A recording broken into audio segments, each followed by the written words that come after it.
At a very quick win there for Cloud9, and really it boils down to two major things. One was the interaction between the team comps, and the second was the botched Baron attempt by Team Liquid. And that's where I want to start with the Barons, Irene. Yeah, it looked like Team Liquid felt a ton of pressure because of the bottom lane ganks, that they wanted to do a Baron that was kind of like a desperation Baron very early on.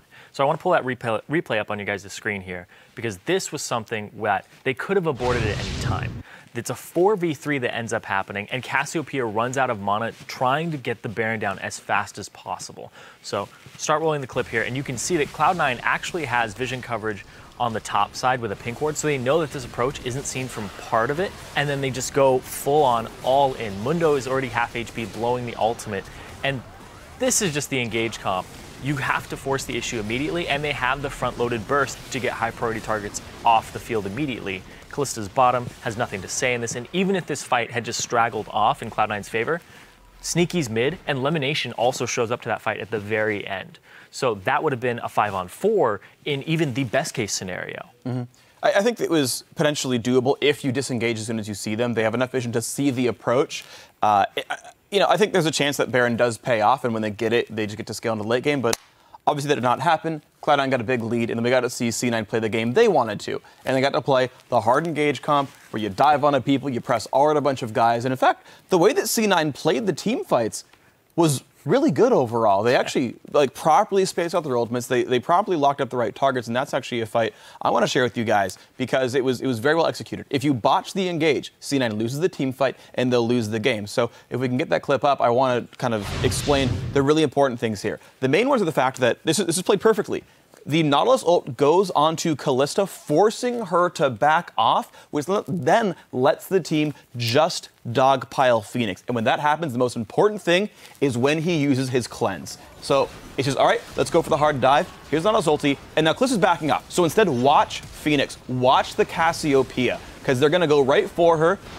And the question is, when does she get pushed on? There we go, Locket Shield is on, and right there, rooted by Maokai. And that's when she decides, okay, I've got to stop, I've got to cleanse, I've got to go and counter-engage with my ultimate. So let's roll the rest of the clip out and watch what happens now for the rest of this, because she gets locked up like everything else. Immediate Lissandra ulti that she can't react to. Didn't even have time to put down the petrifying gaze in the back half. And now there's no damage left. Cassiopeia is gone.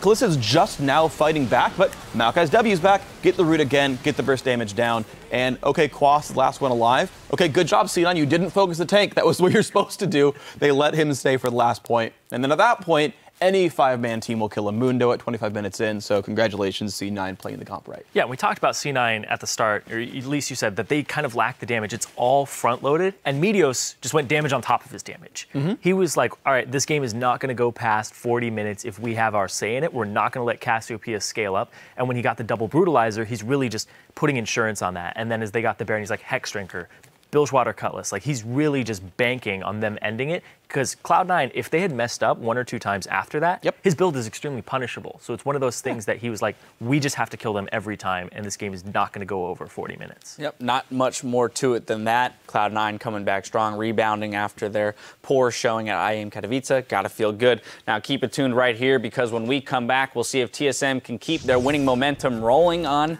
or if gravity will bring them back down to earth. The action continues in just 3.5. Brings them back down to earth, huh? Yeah? Are you cop? Someone asked if he was cop? Yeah. Yeah, they're like, yo, you're high, right? And that's cop?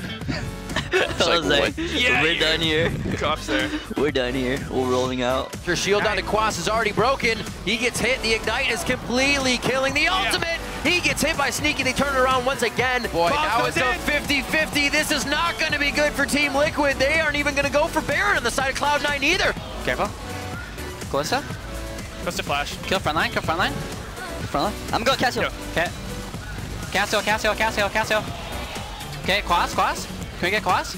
Or get the piglet. Anyone get the piglet. Yeah, I'm here. Okay, kill this guy. Good. Oh, no. Right, sorry. They going for the fight. That's a good Monsoon there, but he is going to get exploded.